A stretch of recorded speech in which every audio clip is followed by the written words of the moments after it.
Pamunuan ng Calasiao Comprehensive National High School nagpulong para paigtingin ang seguridad at kaligtasan ng mga estudyante. Ang detalye sa report ni CJ Torida. Pinulong ng pamunuan ng Calasiao Comprehensive National High School sa Calasiao, Pangasinan ang mga security guard ng paaralan upang paigtingin ang seguridad at kaligtasan ng mga estudyante. Ayon sa punong guro, mas lalong hihigpitan ang seguridad sa mga papasok at lalabas ng mga estudyante. Sa entrada pa lamang ng gate, iniinspeksyon na ng security guard ang bag ng mga estudyante gamit ang metal detector. Aside from the security personnel, meron din kaming team from the teachers. Ito ay pinangunahan ng aming guidance designate.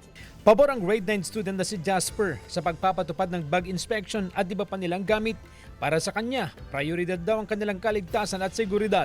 Yung pag-inspect po ng bag is maganda rin po yun para matignan po ng mga guard kung may mga masasamang gamit po doon sa bag na yun. Patuloy ang pag-iikot at pagbabantay ng pulisya sa mga paaralan upang matiyak ang seguridad at kaligtasan ng mga estudyante. Nakipag-coordinate ako sa ating kay principal at saka school superintendent regarding dun sa, syempre, pagka sa school, papasok yung mga bullying, papasok yung mga abuses. Kasama si Henry Duminsil, CJ Torida, One North, Central Luzon.